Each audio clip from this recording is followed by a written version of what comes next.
Hi everyone, it's Heather. Welcome back into the Paper Castle, and welcome back to our 4th episode of Paper Transformed.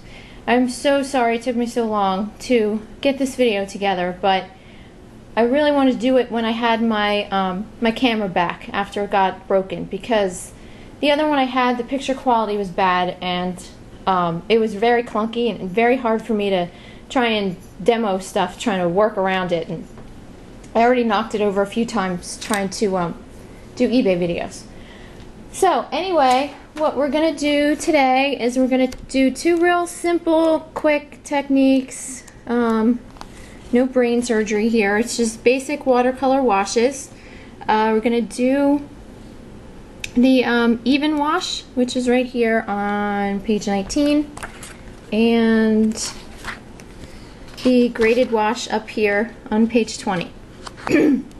And what you're going to need is watercolor paper, watercolor paint.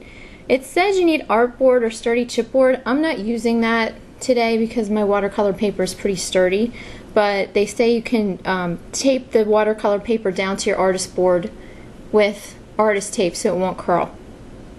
So that's optional.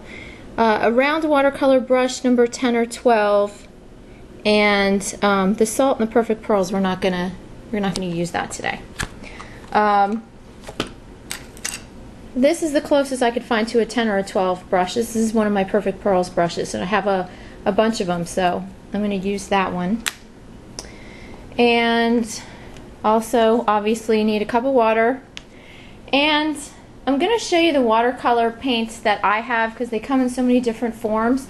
And you know, if any of you have anything really different, let me know, because I'd love to see them. And not that I need any more. I have, you know, enough to open my own paint store practically. But I'm going to show you what I have and then tell you which ones will work best with this technique. So these are just your average run-of-the-mill watercolor cakes. These are actually my daughter's Crayolas, but these will work well with this technique. So you can raid your kids' art bin and use their paints.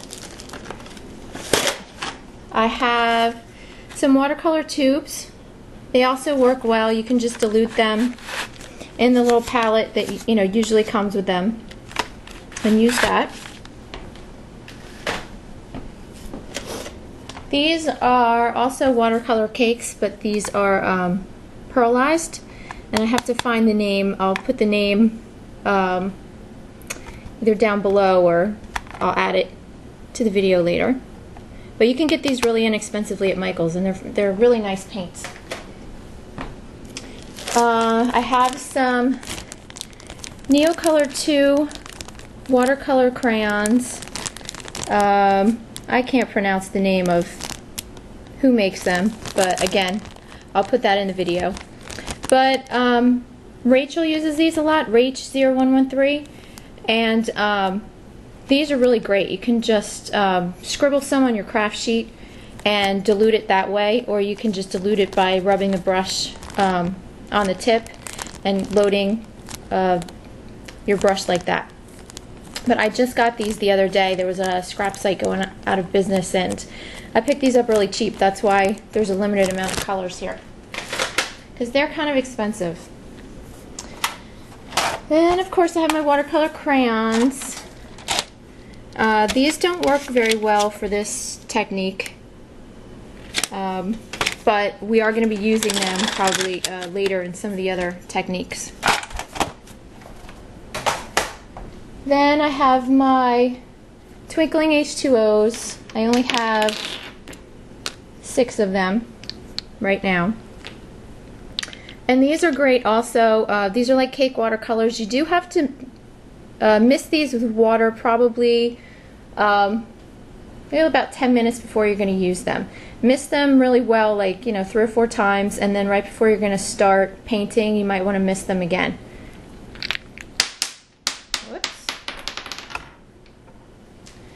Okay, and finally, the last set that I have.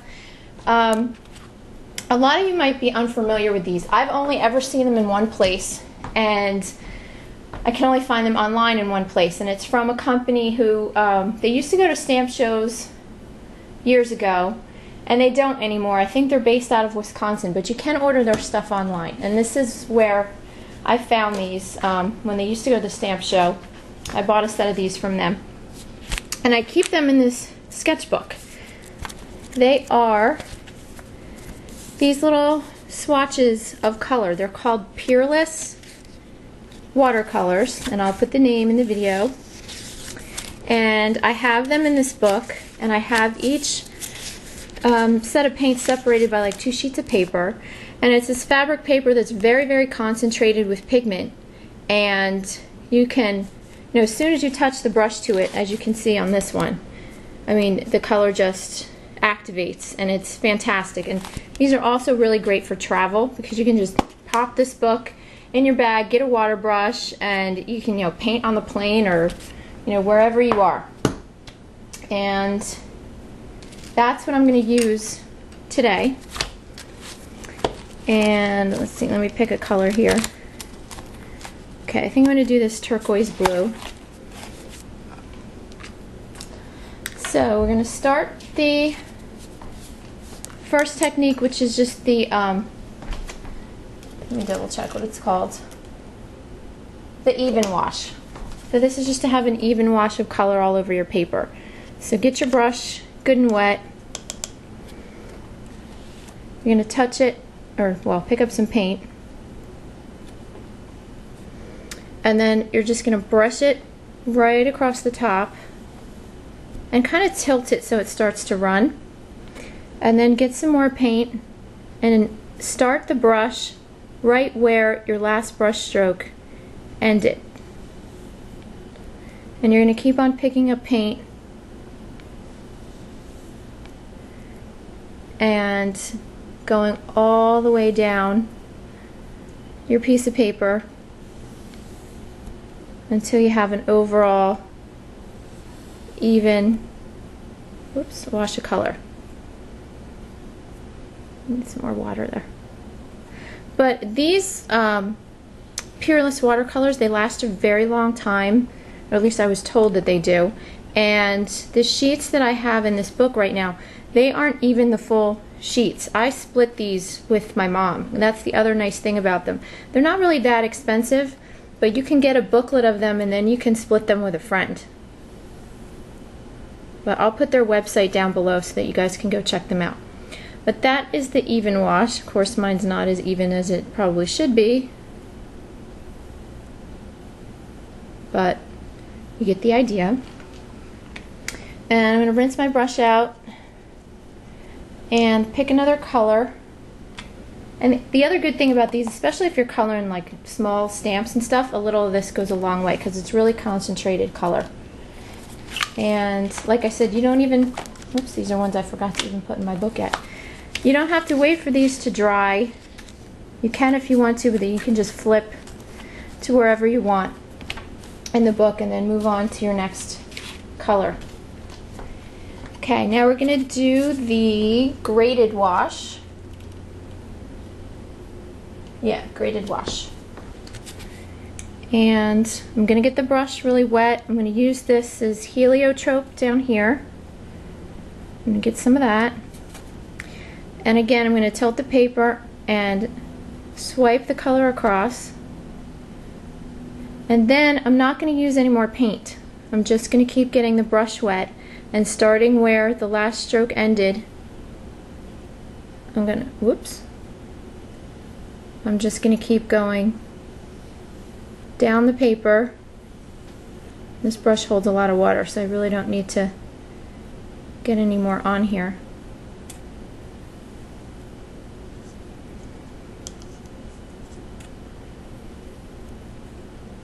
By the time you get to the bottom, there's not much color, actually. You get the idea. I'll show you another color that I did earlier that's a darker color, so it worked a little better. So you can see it a lot better in this example. Where it starts out really dark at the top, and then you dilute it out, and then it gets lighter at the bottom. So that is it for today. I hope you check out these watercolors. I really like them.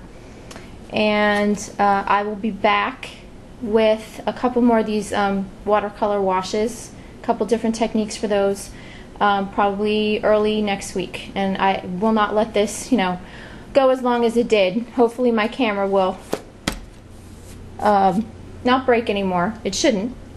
And I'll be back, like I said, in a few days.